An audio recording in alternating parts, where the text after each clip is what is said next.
y bienvenidos nuevamente a bienestarpersonal.com.uy.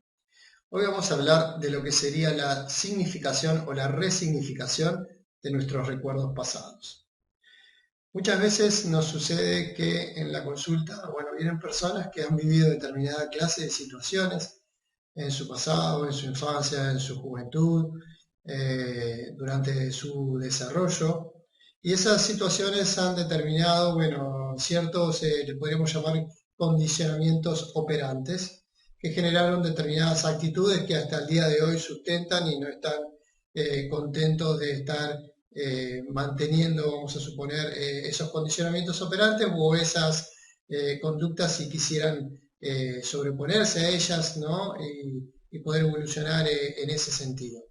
Pero la frase que más escuchamos en esta clase de situaciones es, bueno, pero yo cómo puedo hacer si a mí me pasaron determinadas cosas, yo no puedo cambiar mi pasado. Y ahí es donde nos encontramos con un punto por demás interesante. ¿Es posible cambiar el pasado? Evidentemente no, pero sí es posible resignificar el pasado. Y vamos a adentrarnos en este tema tan importante y que hace a lo que somos hoy en nuestra vida cotidiana de todos los momentos.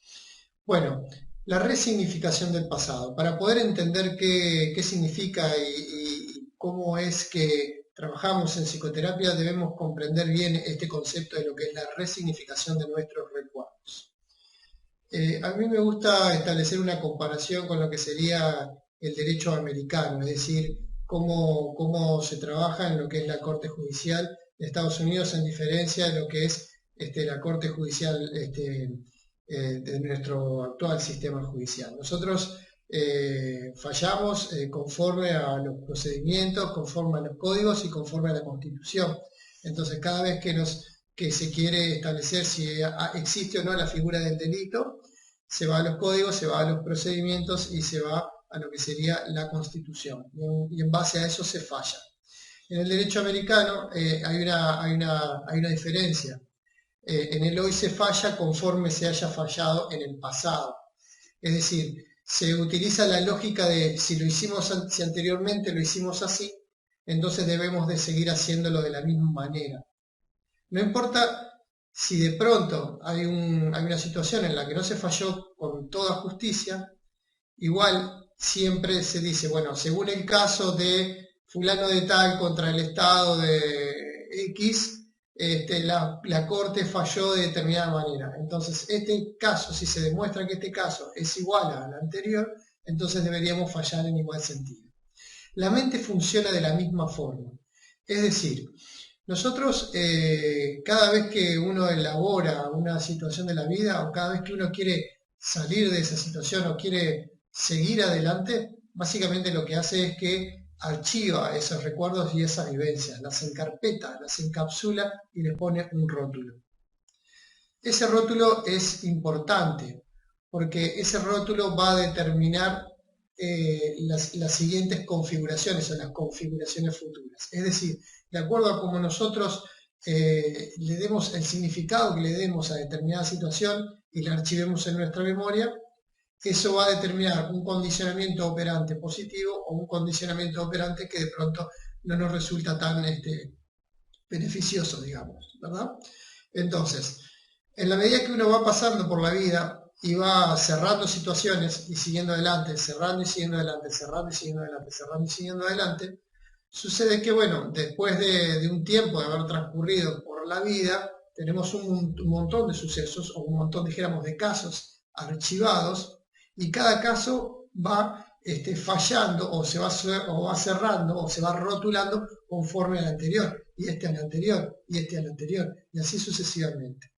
Entonces, de pronto, si nosotros archivamos determinados recuerdos o determinadas vivencias con una connotación un tanto negativa, el siguiente recuerdo o la siguiente vivencia va a traer algo de esa negatividad o de ese condicionamiento. Entonces también va a fallar en el mismo sentido. Y así esto se va a ir acumulando hasta que uno en determinado momento de la vida, si siempre fue cerrando esas vivencias vamos a decir, con un rótulo negativo, un rótulo que no nos beneficiaba tanto, una conclusión no tan buena, llega un momento que uno dice, bueno, ¿y cómo querés que yo sea si mirá todo lo que me ha pasado en la vida? Y entonces la persona llega a terapia diciendo, bueno, mirá, yo soy así porque en realidad he vivido un montón de situaciones que me hacen ser como soy y como no puedo cambiar mi pasado, entonces básicamente yo no puedo hacer nada con lo que yo soy hoy y no puedo superar esta situación. Y ahí es donde entra el psicólogo en acción, ahí es donde entra la psicoterapia a trabajar. Y nosotros decimos, bueno, nosotros no podemos cambiar el pasado. Lo que sí es que podemos hacer es podemos volver a abrir esos casos y los podemos resignificar. Nosotros podemos volver a darle un sentido diferente a cada una de esas cosas, de manera de que en la medida que cerramos una con otras conclusiones, porque aportamos nuevos elementos, nuevas pruebas, abrimos, empezamos a conversar, establecemos otras miradas sobre lo mismo, otras implicancias, otros puntos de vista, lo analizamos de diferentes formas, de manera de que, bueno, ahora tengamos como más elementos, ¿sí? Como que aparecieran más pruebas, bueno, aparecen más pruebas, entonces el caso ahora se cierra de una forma diferente. Automáticamente que esos recuerdos se vuelven a archivar, pero con un rótulo distinto, y así vamos haciendo uno con otro, bueno, la cadena y la secuencia empieza a cambiar. Entonces, a pesar de que uno, vamos a decir, no esté cambiando el pasado, uno está cambiando cómo uno vivió ese pasado. Porque en psicología, concretamente, lo que importa es cómo uno vive la realidad. Ni siquiera importa tanto el tema de la realidad, sino cómo uno la vive. A una persona le puede suceder una situación compleja y la persona puede estar enfocada en decir, bueno, esta es una gran oportunidad para mi vida.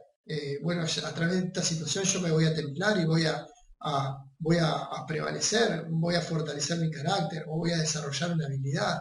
O sea que básicamente en el tema de la psicología no importa tanto lo que nos pasa, sino como nosotros decíamos en otros videos anteriores, sino cómo nosotros nos tomamos lo que nos pasa. Y eso es lo que determina si esto deja huella o no en nuestro interior. Entonces, con independencia de lo que hayamos vivido, si nosotros lo experimentamos de una forma que nos dejó una huella que no fue buena para nosotros, entonces sí, claro, eso va a generar un recuerdo, un condicionamiento operante que al día de hoy me hace tener determinada configuración de funcionamiento, vamos a decir, frente a la sociedad y la realidad. Pero si nosotros volvemos sobre esos recuerdos y empezamos a trabajarlos, y empezamos a hablar, y empezamos a aportar otras visiones, otras pruebas, otros elementos, otras significaciones, entonces básicamente lo que cambiamos es cómo fue archivado esto y lo que cambia es el condicionamiento operante. Y eso me permite hoy ser de otra manera. A veces las personas confundimos identidad con condicionamiento operante, por ejemplo. Y es que no es lo mismo. Uno piensa que uno dice, bueno, yo soy así, yo soy de esta manera, y uno se abraza a veces al condicionamiento como si se tratara defendiendo como su propia identidad. Pero una cosa es lo que somos y otra cosa es cómo nos hemos acostumbrado a funcionar. Y si no nos gusta cómo nos hemos acostumbrado a funcionar, bueno, entonces hagamos algo a propósito de eso. Podemos cambiar nuestra forma de funcionar, sin cambiar lo que sería nuestra identidad. Porque básicamente cambiar nuestra identidad no es posible. No es posible cambiar nuestra identidad, pero sí podemos cambiar determinados contenidos de nuestra mente y sí también podemos cambiar la forma en la que nos movemos, la forma en la que funcionamos. Y para eso tenemos que entender que nuestra personalidad, que es algo que es nuestra forma de ser, que es algo que se va estructurando desde el momento que nacemos hasta que uno sale de la adolescencia. Una vez que uno sale de la adolescencia y entra en la juventud, uno ya tiene una personalidad consolidada. Y eso no cambia. La estructura de personalidad, el tipo de persona que somos, no cambia. Lo que sí cambia son los contenidos. Lo que sí cambia es la manera en la que podemos decidir funcionar. Pero nuestra identidad real, que vendría a ser nuestra personalidad en sí, eso no es posible cambiar. Muchas veces se habla de cambios en psicología y muchas veces se habla de cambio en las relaciones. Bueno, hasta que tú no cambies, no podemos seguir esta relación. Bueno, todos estamos esperando que alguien cambie o que nosotros cambiemos o que la realidad cambie o que todo cambie. Pero bueno, hay cambios y cambios. No se puede cambiar la identidad. La persona no se puede cambiar por otra persona para agradarle a alguien. Lo que sí puede cambiar es la forma en la que funciona, que evidentemente nosotros estamos habituados a funcionar de una manera y existen infinitas posibilidades de funcionamiento, ¿verdad? Sin que ello afecte a nuestra identidad. Y otra cosa que pueden cambiar son como los contenidos de nuestra propia mente. ¿Y a qué nos referimos con cambiar los contenidos de nuestra mente? Bueno, nosotros podemos cambiar puntos de vista, podemos cambiar creencias, ¿no? Sustituir creencias limitantes por creencias que de alguna manera nos motiven y nos estimulen. Entonces decíamos, puntos de vista, creencias, condicionamientos y formas de ver la realidad, formas de ver el mundo. Podemos cambiar actitudes, ¿verdad? Lo que no podemos dejar de ser lo que somos, la estructura de personalidad que somos. Que ya de paso resultaría importante entender de cómo es que se forma esta estructura de personalidad. Y esta estructura de personalidad se forma básicamente en base a tres fuentes de las que se nutren, que esos son el carácter, que es el carácter es hereditario, es un tercio de la personalidad, es el carácter. Y eso es, bueno, simplemente es la genética, es una configuración aleatoria que se da tomando elementos de nuestra genealogía y se configura en un carácter específico que, bueno, eso no sé, será fruto del destino, del azar, vaya a saber de qué, pero bueno, eso ya nos viene dado y es de origen genético. Ese es el primer tercio de la personalidad. El segundo tercio de la personalidad se conforma, vale decir, el carácter no es bueno ni malo, el carácter puede ser incausable, el carácter puede ser, se puede pulir, se puede desarrollar, se puede sacar el mejor provecho de ese carácter. Nadie nace con un carácter negativo, nadie nace con un mal carácter, todos nacemos con un carácter específico, que después lo convertimos en algo positivo o en algo que en realidad nos aleja de otros y nos genera un obstáculo para nosotros mismos. Pero el carácter en sí mismo no es algo bueno ni es algo malo, es una configuración nada más, que nosotros con eso haremos un buen uso de él o no. Entonces, ese es el primer tercio de la personalidad. El segundo tercio se configura en las relaciones tempranas con las personas que nos rodean en los primeros 4 o 5 años de nuestra vida. Entonces, esas relaciones tempranas, el afecto, los vínculos, los contactos que tengamos, ¿no? La vinculación, y cuando hablamos de vinculación estamos hablando de básicamente lo afectivo, ¿no? La ida y vuelta de ese afecto, positivo o negativo. Afecto negativo quiere decir emociones negativas. Entonces, de acuerdo a cómo sean esos lazos, vamos a llamar, y lo que atraviese esos lazos de un lado hacia el otro, entre ese niño pequeño y las primeras figuras, ¿no?, que lo rodean, eso constituye el segundo tercio de la personalidad. Y el tercer tercio, el último tercio de la personalidad, se constituye con lo que sería las experiencias de vida que vamos obteniendo hasta que salimos de la adolescencia, las cosas que vamos viviendo, pero como decíamos hace un rato, no tanto las cosas que vivimos, sino cómo nosotros cómo las significamos, cómo las vivimos, cómo las encarpetamos, cómo las archivamos, cómo entendemos esas cosas que nos van pasando. Por eso es importante en la educación de los hijos, bueno, uno tener en cuenta, primero, que el niño ya viene con un carácter, no es, ya viene con una configuración de carácter que es hereditaria, que nosotros tenemos que ayudarlo como a encauzar ese carácter y sacar el mejor provecho de eso. Pero no podemos negar eso, ni podemos decir, bueno, no me gusta esto, no me gusta cómo es, en tal caso ayudémoslo a encauzar su carácter, pero no intentemos de que se convierta en otra cosa, porque eso sí es parte de su identidad, porque ya le viene dado.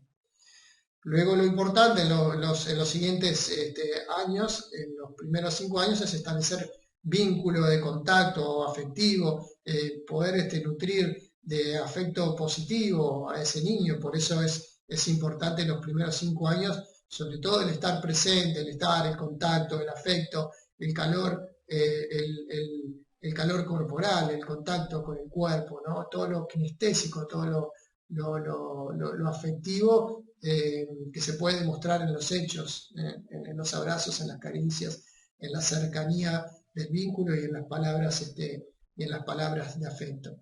Y luego, en los años sucesivos, hay que estar enfocados básicamente en ayudarles a estos jóvenes a resignificar las cosas que le van pasando de manera positiva, y no de una forma que les genere un condicionamiento operante. Es decir, bueno, tal cosa que te pasó, bueno, vamos a tener que acostumbrarnos, vamos a ver el punto de vista del otro, bueno, que no se terminen como desilusionando, ¿no? O afectando demasiado de la realidad, así que entiendan que la realidad es compleja, pero que de alguna manera esto no les termine generando una desilusión o un condicionamiento operante para el futuro.